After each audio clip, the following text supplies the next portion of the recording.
अक्सर लोग इस चीज पर डिबेट करते हुए नजर आते हैं कि कौन सा धर्म सबसे पुराना है।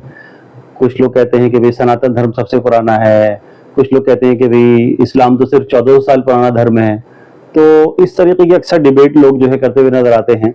तो इसमें सिर्फ बस मोटी मोटी कुछ बातें समझनी जरूरी है। एक तो समझना ये जरूरी है कि धर्म जो है कई धर्म नहीं है, धर्म तो एक ही है दुनिया में जो शुरू से चला आ रहा है। क्योंकि मालिक एक है तो उसके धर्म अनेक नहीं हो सकते। जो है धर्म शुरू से एक ही है और उस मालिक ने इस पूरे ब्रह्मांड को बनाने के बाद, हत्ता कि जैसे और ब्रह्मांड तक मौजूद हैं, तो उसने इस ब्रह्मांड को बनाने के बाद हमारे मार्गदर्शन के लिए बहुत सारे ईश दूत, नबी, रसूल, पैगंबर, जो भी भाषा के एतबार से हम कहें उन्हें, तो उनको भेजा हमारे मार्गदर्शन के लिए। तो समय समय के एतबार से जो है बहुत सारे ईश दूत इस संसार में आते रहे और जिन्होंने हमारा मार्गदर्शन किया। तो एक समय तक वे संसार में रहे और उन्हें इंसानी रूप में ही बना करके भेजा था मालिक ने, और उसके बाद मालिक ने उन्हें अपने पास बुला लिया, उठा लिया। तो उसके बाद हुआ ये कि जो बाद के लोग थे उन्होंने आदर सम्मान में जो है फिर उन्हीं की पूजा उपासना शुरू कर दी। जो है इसी तरीके से जो है अनगिनत धर्म जो है बनते चले गए इस संसार में। जो है तो समझने वाली बात यही है कि ऐसा नहीं कोई बहुत सारे धर्म हो, धर्म तो सिर्फ एक ही है जो शुरू से एक ही चला रहा है, जिसको कुरान में भी कहा है दीन क़य्यम, दीन शाश्वत, जो सदा से एक सा चला रहा हो धर्म जो है। इसी तरीके से आप देखिए गीता का भी श्लोक है, यदा यदा ही धर्मस्य, कि जब जब धर्म की हानि होती है तो मालिक अपने एक नए ईश दूत को भेजता है और वो जो है धर्म को जो है पुनः स्थापित करता है। जो है ऐसा नहीं कोई नया धर्म लेकर आता है। जितनी भी धर्म में जो कुरीतियां, जो भी बुराइयां, जो भी आडंबर जो है फैल गए होते हैं संसार में एक गैप होने की वजह से, तो वो आने के बाद जो ईश दूत है वो इन सब चीजों को जो है दूर करता है और धर्म को जो है पुनः स्थापित करता है। ये नहीं कहा नया धर्म लेकर आता है। जो है तो मालिक एक है तो उसका धर्म भी शुरू से एक ही चला आ रहा है और समय समय के तबार से जो है ईश दूत आते रहे हैं। लोगों ने जो है उनके जो डिसाइपल्स थे उन्होंने उनकी शिक्षाओं को जो है बदल दिया और उसके बाद उन्हीं जो ईश दूत थे, जो महापुरुष थे, उन्हीं की लोगों ने जो है पूजा उपासना शुरू कर दी। तो इस तरीके से वो अनेक धर्म बनते चले गए, लेकिन धर्म शुरू से एक ही है। जितने भी ईश दूत हैं उन्होंने आकर के यही शिक्षा दी है कि भाई लोगों, एक मालिक, एक ईश्वर, एक अल्लाह, एक गॉड को जो है पहचानो और उसी की पूजा उपासना करो और जो भी मनोकामना है जो उसी से मांगो। जो है तो शुरू से यही शिक्षा जो है सारे ईश दूत ने दी है। लेकिन वही एक समय का अंतर होने के बाद जो है चीजें जो है बदलती चली जाती हैं। जैसे क्लास में भी एक एक्टिविटी कराई जाती थी, सबने देखा होगा बचपन में, कि आगे एक बच्चा बैठा हुआ है, उससे कहा जाता था कि कान में एक बात कही उसके, और उससे कहा कि अपने बराबर वाले बच्चे से कहो। इसी तरीके से पूरे क्लास में सबसे आखिरी बच्चे से फिर पूछा जाता था कि बेटा क्या बात कही है। तो जो पहले बच्चे से बात कही थी, जो आखिरी बच्चे से बात कही गई है, तो वो बीच में कई मीडिएटर होने की वजह से जो है बात बदल जाया करती थी काफी। तो इसी तरीके से जो है क्योंकि एक बहुत बड़े एक जो है इस दुनिया को चलते हुए हजारों साल हो गए हैं, तो लाखों साल हो गए हैं, तो जाहिर सी बात है कि जो ईश्वर की शिक्षाएं हैं वो लोगों ने जो है बदल दी हैं। जो है क्योंकि बीच में बहुत सारे मीडिएटर रहे हैं, एक से एक ट्रांसफर होती गई है शिक्षा जो है। तो इसी तरीके से शिक्षाएं जो है बहुत सारी बदल भी गई हैं। जो है तो इस संसार में यही ईश्वर का नियम रहा है कि एक के बाद एक ईशदूत आते रहे जो है, और उसके बाद इसी तरीके से इस संसार में अंतिम ईशदूत जो है हजरत मोहम्मद साहब आए हैं।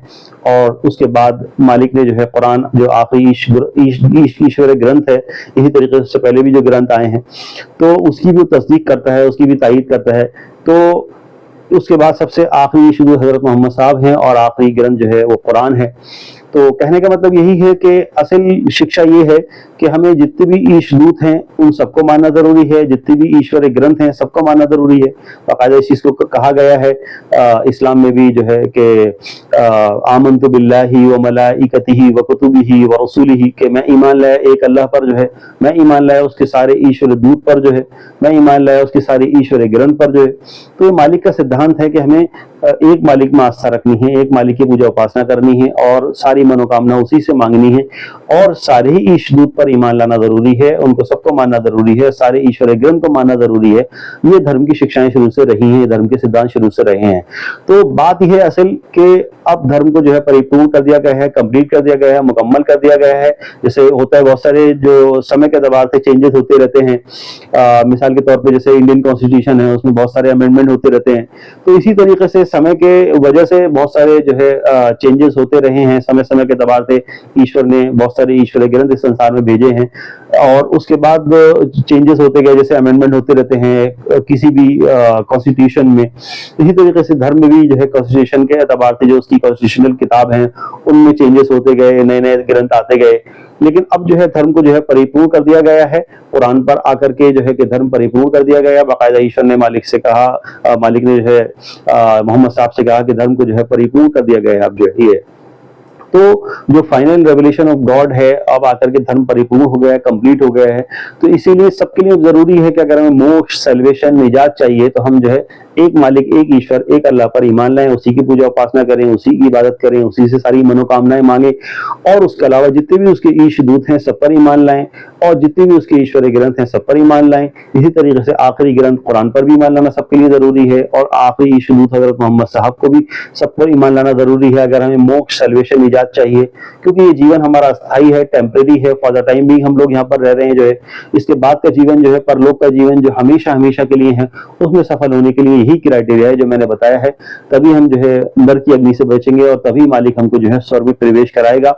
और जो हमेशा हमेशा का जो है जीवन है, और वहाँ इंसान को मृत्यु दे दी जाएगी जो है, और उसके अलावा हमेशा इंसान यंग रहेगा और हमेशा सेहतमंद रहेगा, और हर इच्छा, हर मनोकामना जो है वहां पर मालिक जो है स्वर्ग में पूरी कराएगा।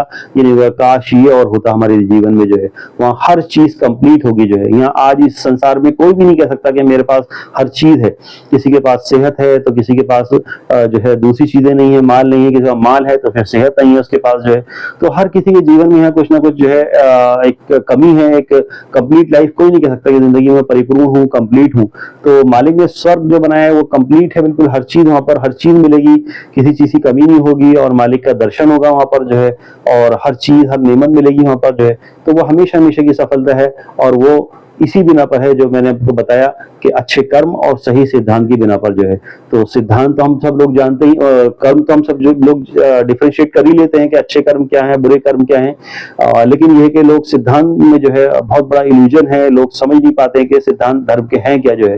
तो धर्म के सिद्धांत यही है जो मैंने आपको बताए हैं, जिसका कंक्लूजन यही है कि एक मालिक, एक ईश्वर, एक क्रिएटर, एक ऊपर वाले को पहचाने, माने, उसी की पूजा उपासना करें, और सारी मनोकामनाएं उसी से मांगे जो है। और सारे ईश दूत पर ईमान लाना जरूरी है। इसी तरीके से आखिरी ईश दूत हजरत मोहम्मद साहब पर भी ईमान लाना जरूरी है। इसी तरीके से सारे ग्रंथ पर ईमान लाना जरूरी है, आखिरी ग्रंथ कुरान पर ईमान लाना जरूरी है, और अच्छे कर्म करने जरूरी है, बुरे कर्मों से बचना जरूरी है। तभी हमें मोक्ष, सल्वेशन, निजात मिलेगा, और हमेशा हमेशा के लिए हम जो है नरक की अग्नि से बच के स्वर्ग में मालिक हमारा जो है प्रवेश कराएगा जो है।